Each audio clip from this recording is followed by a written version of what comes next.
Apa yang terjadi pada Selangor FC? Baru saja rebah 3-0 di tangan Johor Darul Tazim, JDT. Kini Selangor bukan saja dihimpit dengan tekanan keputusan, tapi juga dengan isu hangat yang melibatkan masa depan jurulatih mereka. Berita yang mengejutkan ramai, Nizam Jamil hari ini mengumumkan peletakan jawatan beliau sebagai jurulatih. Adakah keputusan ini bakal mengubah hala tuju Selangor, atau ia hanya permulaan kepada episod baru buat merah kuning? Jom kita selami krisis yang melanda pasukan ini dan apa yang menanti Selangor di masa hadapan. Di tengah-tengah krisis yang melanda Selangor FC, satu keputusan besar telah dibuat. Nizam Jamil, jurulatih yang memimpin merah kuning, akhirnya mengundur diri dan mengumumkan peletakan jawatannya selepas kekalahan 3-0 yang mengecewakan di tangan JDT pada 27 Oktober lalu. Dalam dunia bola sepak, ini bukan sekadar berita biasa. Nizam, yang sebelum ini menjadi titik tumpu kritikan penyokong, mengambil keputusan berani untuk meninggalkan pasukan bagi memberi peluang baru kepada Selangor bergerak ke hadapan. Perlawanan tempoh hari menjadi bukti nyata betapa Selangor masih bergelut untuk menandingi kuasa besar JDT. Romel Morales membuka jaringan untuk JDT, diikuti oleh 2 gol dari Bersun da Silva, penjaring terbanyak Liga Super. Dalam aksi tersebut, kelemahan Selangor jelas terlihat, dan tekanan dari penyokong semakin mendesak untuk pengurusan melakukan perubahan drastik. Bagi ramai, keputusan Nizam ini seakan menjawab tuntutan penyokong yang mahu melihat perubahan segera. Namun, di sebalik keputusan ini, Kapten pasukan Safwan Baharudin tetap berdiri teguh mempertahankan Nizam hingga ke saat-saat akhir. Sebelum pengumuman peletakan jawatan itu, Safwan berkata, "Ini sesuatu yang kami di sini sebagai satu pasukan untuk menyokong beliau. Kekalahan kepada JDT ini memang pahit, tapi kami akan berjuang bersama beliau hingga ke akhirnya." Kenyataan ini menunjukkan betapa Safwan dan rakan sepasukan amat menghormati Nizam sebagai jurulatih mereka, dan bagi mereka, beliau adalah sebahagian daripada keluarga besar Merah Kuning.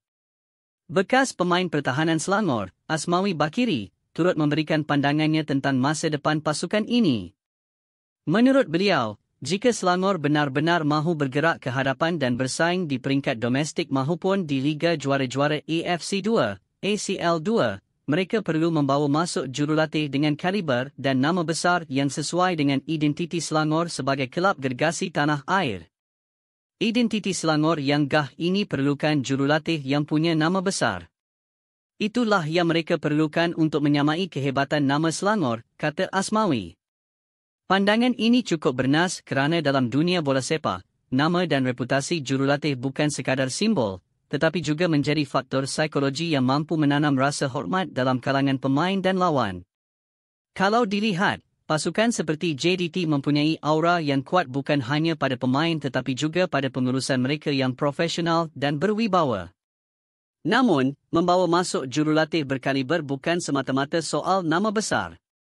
Menurut Asmawi, Selangor perlu bijak memilih jurulatih yang benar-benar sesuai.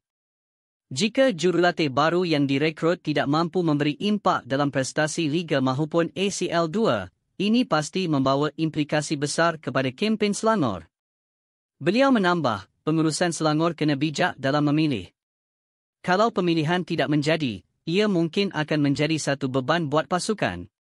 Saat ini, Selangor berada di tangga kedua Liga dengan 26 mata, 8 mata di belakang JDT yang terus gah di Persada Liga.